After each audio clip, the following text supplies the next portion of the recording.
Cricket ಜಗತ್ತಿನ interesting ಸುದ್ದಿಗಳನ್ನು quick ಆಗಿ ಹೇಳ್ತೇನೆ ಕ್ರಿಕೆಟ್ ರೌಂಡ್ ಅಪ್ ನಲ್ಲಿ. ನಾನು ಶಾಂತಾ, ನೀವು ಸುದ್ದಿಯಾನದ ಸಬ್ಸ್ಕ್ರೈಬರ್ ಆಗೋದಕ್ಕೆ ಮರಿಬೇಡಿ. ಏಷ್ಯಾ ಕಪ್ 2025ಕ್ಕಾಗಿ ಏಷ್ಯನ್ ಕ್ರಿಕೆಟ್ ಕೌನ್ಸಿಲ್ ಕರಡು ವೇಳಾಪಟ್ಟಿಯನ್ನು ಸಿದ್ಧಪಡಿಸಿದೆ.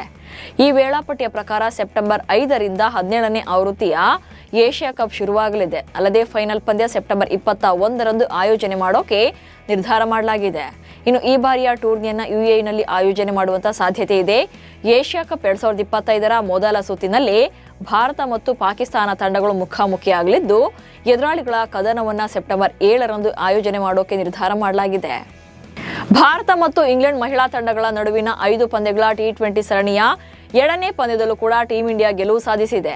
ಈ ಪಂದ್ಯದಲ್ಲಿ ಮೊದಲು ಬ್ಯಾಟ್ ಮಾಡಿದಂತಹ ಟೀಂ ಇಂಡಿಯಾ 20 ಓವರ್ಗಳಲ್ಲಿ 4 ವಿಕೆಟ್ ಕಳ್ಕೊಂಡು 181 ರನ್ಗಳನ್ನು ಕಲೆ ಹಾಕಿತ್ತು.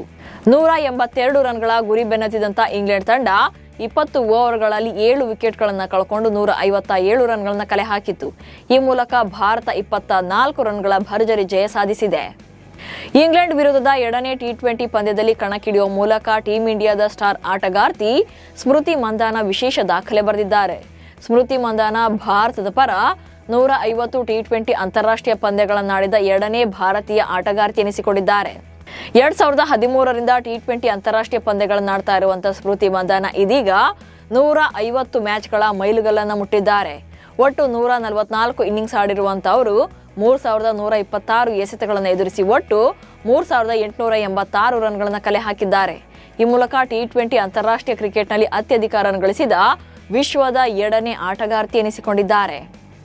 ಟೀಂ ಇಂಡಿಯಾದ ಸ್ಟಾರ್ ವೇಗಿ ಮೊಹಮ್ಮದ್ ಸಿರಾಜ್ ಹೈದರಾಬಾದ್ನಲ್ಲಿ ಜೋಹರ್ಫಾ ಎಂಬ ಹೆಸರಿನಲ್ಲಿ ತಮ್ಮ ಮೊದಲ ರೆಸ್ಟೋರೆಂಟ್ ಅನ್ನು ಓಪನ್ ಮಾಡಿದ್ದಾರೆ. ಹೈದರಾಬಾದ್ನ ಹೃದಯ ಭಾಗದಲ್ಲಿರುವಂತಹ ಜೋಹರ್ಫಾ ರೆಸ್ಟೋರೆಂಟ್ ಪ್ರಸಿದ್ಧ ಚೀನಿ, ಮೊಘಲಾಯಿ, ಪರ್ಷಿಯನ್ ಮತ್ತು ಅರೇಬಿಯನ್ ಆಹಾರವನ್ನು ನೀಡಲಿದೆ. ಈ ರೆಸ್ಟೋರೆಂಟ್ ತನ್ನ ಹೃದಯಕ್ಕೆ ತುಂಬಾ ಹತ್ತಿರವಾಗಿದೆ ಎಂದು ಸಿರಾಜ್ ಹೇಳಿದ್ದಾರೆ. ಭಾರತ ಮತ್ತು ಶ್ರೀಲಂಕಾ ಜಂಟಿಯಾಗಿ ಆಯೋಜನೆ ಮಾಡಲಿರುವಂತ ಮುಂಬರುವ T20 ವಿಶ್ವಕಪ್ನಲ್ಲಿ ಒಟ್ಟು 20 ತಂಡಗಳು ಕಣಕ್ಕಿಳಿಯಲಿವೆ. ಈ 20 ತಂಡಗಳಲ್ಲಿ ಈಗಾಗಲೇ 13 ಟೀಮ್ಗಳು ವಿಶ್ವಕಪ್ಗೆ ಅರ್ಹತೆಯನ್ನು ಪಡ್ಕೊಂಡಿವೆ. ಇನ್ನುಳಿದ 7 ಸ್ಥಾನಗಳಿಗಾಗಿ 22 ತಂಡಗಳ ನಡುವೆ ಪೈಪೋಟಿ ನಡೀತಾ ಇದೆ. ಈ 22 ತಂಡಗಳಲ್ಲಿ 7 ಟೀಮ್ಗಳು ಮಾತ್ರ ಅರ್ಹತೆ ಪಡೆಯಲಿವೆ. ಗಾಯದ ಸಮಸ್ಯೆಯಿಂದಾಗಿ ಇಂಗ್ಲೆಂಡ್ ಪ್ರವಾಸದಿಂದ ಹೊರಗುಳಿದಿರುವಂತಹ ಭಾರತ ತಂಡದ ಸ್ಟಾರ್ ವೇಗಿ ಮೊಹಮ್ಮದ್ ಶಮಿ ಇದೀಗ ವೈಯಕ್ತಿಕ ಬದುಕಿನಲ್ಲಿ ದೊಡ್ಡ ಸೋಲಾಗಿದೆ.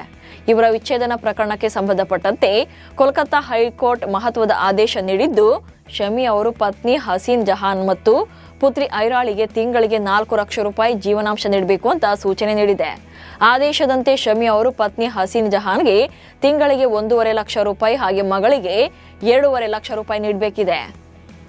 ರಿಷಬ್ ಪಂತ್ ಹಾಗೆ ಇಶಾನ್ ನೇಗಿಯ ಸುದೀರ್ಘ 10 ವರ್ಷಗಳ ಸಂಬಂಧ ಮುರಿದು ಬಿದ್ದಿದೆ ಅನ್ನೋ ಸುದ್ದಿ ಈಗ ಹಲ್ಚಲೆಬ್ಬಿಸಿದೆ. ಪಂತ್ ಹಾಗೂ ಇಶಾನ್ ನೇಗಿ ಇನ್ಸ್ಟಾಗ್ರಾಂನಲ್ಲಿ ಅನ್ಫಾಲೋ ಮಾಡಿಕೊಂಡಿದ್ದಾರೆ. ಇಷ್ಟು ದಿನ ಪರಸ್ಪರ ಫಾಲೋ ಮಾಡ್ತಿದ್ದಂತ ಈ ಜೋಡಿ ಇದ್ದಕ್ಕಿದ್ದಂತೆ ಅನ್ಫಾಲೋ ಮಾಡಿಕೊಂಡಿರೋದು ಬ್ರೇಕಪ್ ಸುದ್ದಿಗೆ ಕಾರಣವಾಗಿದೆ. ಈ ಬಗ್ಗೆ ಚರ್ಚೆ ಆಗ್ತಾ ಇದ್ದು ಇಬ್ಬರ ನಡುವಿನ ಕೆಲ ಭಿನ್ನಾಭಿಪ್ರಾಯಗಳೇ ಕಾರಣ ಎನ್ನಲಾಗಿದೆ. RCBಯ ಸ್ಟಾರ್ ಯಶ್ ದಯಾಳ್ ಯುವತಿಗೆ ಲೈಂಗಿಕ ಕಿರುಕುಳ ನೀಡಿದ ಆರೋಪವನ್ನು ಎದುರಿಸ್ತಾ ಇದ್ದಾರೆ. ಈ ನಡುವೆ ದಯಾಳ್ ವಿರುದ್ಧ ಆರೋಪಗಳನ್ನು ಮಾಡಿರುವಂತಹ ಯುವತಿ ಇದೀಗ ವಿಡಿಯೋ ಕರೆಗಳ ಸ್ಕ್ರೀನ್ಶಾಟ್ಗಳನ್ನು ಹಾಗೆ ಹಳೆಯ ಚಾಟ್ಗಳನ್ನು ರಿಲೀಸ್ ಮಾಡಿದ್ದಾಳೆ. ಈ ಫೋಟೋಗಳು 2022ನೇ ವರ್ಷದಾಗಿದ್ದು, ಆಗ ಯಶ್ ಗುಜರಾತ್ ಟೈಟಾನ್ಸ್ನಲ್ಲಿದ್ದರು. ನಾನು ನಿನ್ನನ್ನು ಬಿಟ್ಟು ಹೋಗೋಕೆ ನಿಜವಾಗ್ಲೂ ಪ್ರಯತ್ನ ಪಡ್ತಾ ಇದ್ದೇನೆ. ಎಲ್ಲವನ್ನೂ ಮರೆಯಲು ಸಾಧ್ಯವಿಲ್ಲ. ವಿಶೇಷವಾಗಿ ನೀನು ನನ್ನ ಹೃದಯ ಮತ್ತು ಭಾವನೆಗಳಿಗೆ ನೀಡಿದ ನೋವು ಎಂದು ಯುವತಿ ಪೋಸ್ಟ್ನಲ್ಲಿ ಬರೆದಿದ್ದಾಳೆ. ದೆಹಲಿ ಮತ್ತು ಜಿಲ್ಲಾ ಕ್ರಿಕೆಟ್ ಸಂಘ ದೆಹಲಿ ಪ್ರೀಮಿಯರ್ ಲೀಗ್ 2025ರ 2ನೇ ಆವೃತ್ತಿಗೆ 2 ಹೊಸ ಪುರುಷ ತಂಡಗಳನ್ನು ಸೇರಿಸುವುದಾಗಿ ಘೋಷಣೆ ಮಾಡಿದೆ. ಈ ವಿಸ್ತರಣೆಯೊಂದಿಗೆ DPLನ ಪುರುಷರ ತಂಡಗಳ ಸಂಖ್ಯೆ 6 ತಂಡಗಳಿಂದ 8ಕ್ಕೆ ಏರಿಕೆಯಾಗಿದೆ. ಈ 8 ತಂಡಗಳ ಆಟಗಾರರ ಹರಾಜು ಜುಲೈ 6 ಮತ್ತು 7ರಂದು ನವದೆಹಲಿಯ ಅರುಣ್ ಜೇಟ್ಲಿ ಕ್ರೀಡಾಂಗಣದಲ್ಲಿ ನಡೆಯಲಿದೆ. ಈ ಹರಾಜಿನಲ್ಲಿ wicket keeper batsman Rishabh Pant ಸೇರಿದಂತೆ 10 IPL ಆಟಗಾರರು ಭಾಗವಹಿಸಲಿದ್ದಾರೆ. ಅಮೆರಿಕದಲ್ಲಿ ನಡೀತಾ ಇರುವಂತಹ ಮೇಜರ್ ಲೀಗ್ ಕ್ರಿಕೆಟ್ T20 ಟೂರ್ನಿಯಲ್ಲಿ ಶಿಮ್ರಾನ್ ಹೆಟ್ಮೇರ್ ಸಿಡಿಲಬ್ಬರದ ಬ್ಯಾಟಿಂಗ್ ಮುಂದುವರೆದಿದೆ. ಕಳೆದ 2 ಪಂದ್ಯಗಳಲ್ಲಿ ಸ್ಫೋಟಕ ಅರ್ಧಶತಕ ಸಿಡಿಸಿ ಮಿಂಚಿದ್ದ ಹೆಟ್ಮೇರ್ ಇದೀಗ ಮತ್ತೊಂದು ಅಜೇಯ ಹಾಫ್ ಸೆಂಚುರಿಯೊಂದಿಗೆ ಸಿಯಾಟಲ್ ಓರ್ಕಾಸ್ ತಂಡಕ್ಕೆ ಭರ್ಜರಿ ಗೆಲುವು ಕೊಟ್ಟಿದ್ದಾರೆ. ಕೇವಲ 37 ಎಸೆತಗಳನ್ನು ಎದುರಿಸಿದ ಹೆಟ್ಮೇಯರ್ ಅಜೇಯ 78 ರನ್ ಬಾರಿಸಿದ್ದಾರೆ. ಈ ಮೂಲಕ 19.3 ಓವರ್ಗಳಲ್ಲಿ ಸಿಯಾಟಲ್ ತಂಡಕ್ಕೆ 3ನೇ ಗೆಲುವನ್ನು ತಂದುಕೊಟ್ಟಿದ್ದಾರೆ.